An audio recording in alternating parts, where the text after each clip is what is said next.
Well, Indiana Republicans are a little bit different. We're a little more traditional. There were folks on both sides of this issue. There was 19 of my colleagues that voted in favor of this, and they felt very, very strongly about it. And the 21 on the other side, we felt a little bit more traditionally that perhaps, that we should look at this redistricting as, not quite as transactional. That this is something that happens every 10 years, and we feel should continue that way. We don't want to be redistricting every 2 years at the whim of a president's request.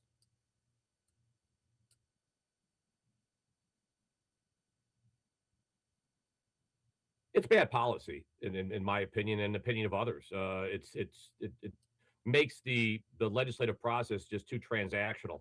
At least in my opinion, this is not a 2 year presidency. This isn't a 2 year Senate legacy. This is going to go on well after I'm gone and beyond. So let's treat it like that.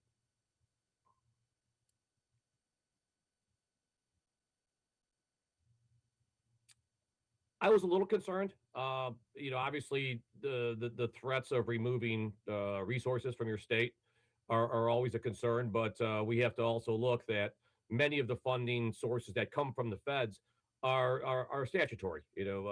Medicaid, SNAP, those are entitlement programs. Those are going to continue to flow. Road funding will continue to flow.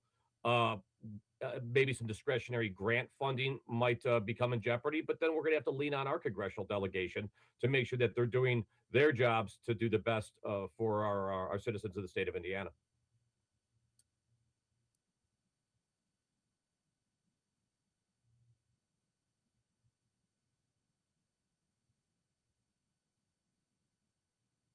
That's correct.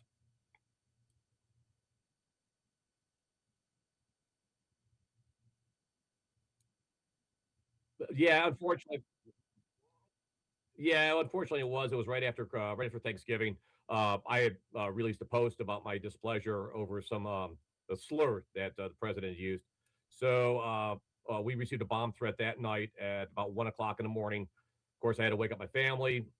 We had to have bomb dogs search property around my house. Since then, my family's been staying with friends.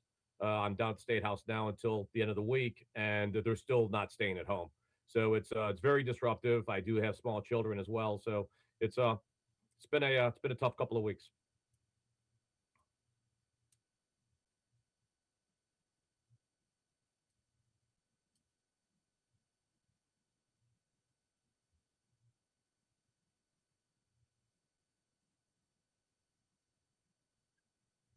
That was one of Yeah, that was one of many reasons.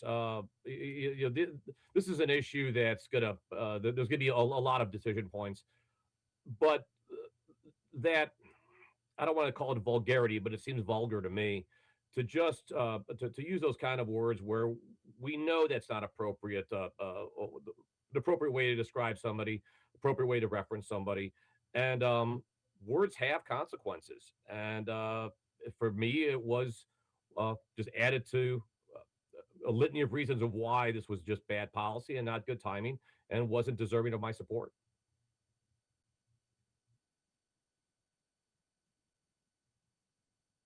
Oh, I think I already am, but like I said, I'm not up for reelection for a couple of years, and like everybody else in the Senate, this is not being a senator doesn't define me. This is a part-time legislature. We all go back to our day jobs when we're not here.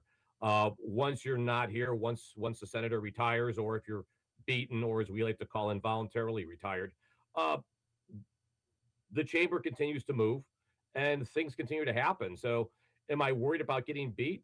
Uh, well, if that happens, that happens. If it doesn't, it doesn't. And if I continue to do a good job and I bring forth good policy, then maybe that won't happen.